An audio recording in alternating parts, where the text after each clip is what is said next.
നമ്മുടെ പറമ്പിലും തൊടിയിലും കാണുന്ന ശംഖുപുഷ്പത്തിന് ഇത്രയധികം ആരോഗ്യ ഗുണങ്ങളുണ്ടെന്ന് നിങ്ങൾക്കറിയാമോ?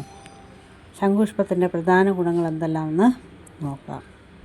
ഒന്നാമതായി, ഇതിലടങ്ങിയിരിക്കുന്ന ആൻറ്റി ഓക്സിഡൻസുകൾ ശരീരത്തിലെ കോശങ്ങളെയും ഓക്സിഡേറ്റീവ് സ്ട്രെസ്സിൽ നിന്ന് സംരക്ഷിക്കാൻ സഹായിച്ചേക്കാം. രണ്ടാമതായി, ചില പഠനങ്ങൾ പറയുന്നത് ശംഖുപുഷ്പം ഓർമ്മശക്തിയും ഏകാഗ്രതയും മെച്ചപ്പെടുത്താൻ സഹായകമായേക്കാമെന്ന് സൂചിപ്പിക്കുന്നു. എന്നാൽ ഇതിനെക്കുറിച്ചുള്ള കൂടുതൽ ഗവേഷണങ്ങൾ ഇപ്പോഴും തുടരുകയാണ്. മൂന്നാമതായി, ഇത് ശരീരത്തിന് ശാന്തത നൽകാനും സമ്മർദ്ദം കുറയ്ക്കാനും സഹായകമാക്കാമെന്ന് ചില പഠനങ്ങൾ പറയുന്നു. എങ്ങനെയാണ് ബ്ലൂ ടീ തയ്യാറാക്കുന്നത് നോക്കാം.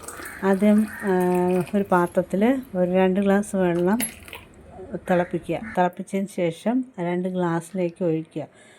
എന്നിട്ട് ഒരു 3 ശംഖുപുഷ്പത്തിൻ്റെ പൂ നന്നായിട്ട് കഴുകി വൃത്തിയാക്കിയതിന് ശേഷം ഒരു ഗ്ലാസ്സിലേക്ക് 3 പൂ വീതം ഇട്ട് വയ്ക്കുക.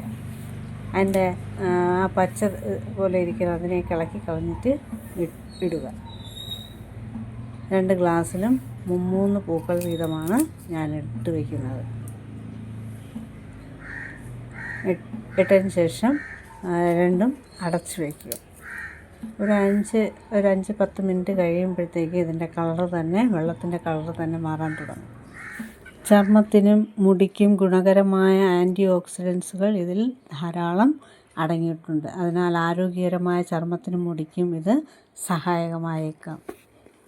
ബ്ലൂ ടീയിൽ കലോറി വളരെ കുറവാണ്. അതിനാൽ പഞ്ചസാര ചേർക്കാതെ കുടിക്കുകയാണെങ്കിൽ ആരോഗ്യകരമായ ഒരു പാനീയമായി ഉപയോഗിക്കാം. വെള്ളത്തിന് നല്ല നീല നിറമാകുന്നത് വരെ അതിനെ അടച്ചു വയ്ക്കുക. അതിനുശേഷം ആ 2 ഗ്ലാസ് അടപ്പ് മാറ്റിയതിന് ശേഷം തുറന്നു നോക്കുമ്പോൾ കാണാൻ പറ്റും 2 ഗ്ലാസ്സിലും നല്ല നീല കളറിലുള്ള വെള്ളമായിട്ട് മാറും. ഈ വീഡിയോ ഇഷ്ടമായി ലൈക്ക് ചെയ്യുക, ഷെയർ ചെയ്യുക, സബ്സ്ക്രൈബ് ചെയ്യുക. 2 ഗ്ലാസ്സിൽ നിന്നും പൂക്കളെടുത്ത് മാറ്റുക. ഈ ശംഖുപുഷ്പത്തെ ആയുർവേദത്തിലെ അപരാജിത എന്ന പേരിലാണ് അറിയപ്പെടുന്നത്. അസുഖത്തിനെതിരെ ഫൈറ്റ് ചെയ്താലും ഒരിക്കലും ഈ ശംഖുപുഷ്പം പരാജയപ്പെടുന്നില്ല. അതാണ് അപരാജിത എന്ന പേരിൽ അറിയപ്പെടാൻ കാരണം. പിന്നെ 1 ഗ്ലാസ്സിലേക്ക് 1 സ്പൂൺ നാരങ്ങയും കൂടെ പിഴിഞ്ഞ് ഒരു ഗ്ലാസ് വെള്ളത്തിലേക്ക് ഒഴിക്കുക.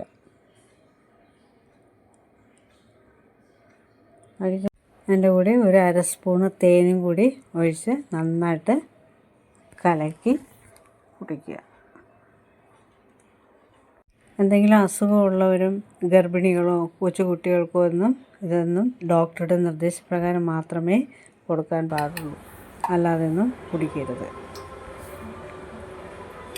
ശംഖുപുഷ്പത്തിൻ്റെ ഇലയും വേരും തണ്ടും കായും എല്ലാം ഔഷധ ഗുണങ്ങൾ ഉള്ളത് തന്നെയാണ്. അസുഖമില്ലാത്തവർ പോലും ആഴ്ചയിൽ 1-2 പ്രാവശ്യം മാത്രമേ കുടിക്കാൻ പാടുള്ളൂ എന്നാണ് പറയപ്പെടുന്നത്.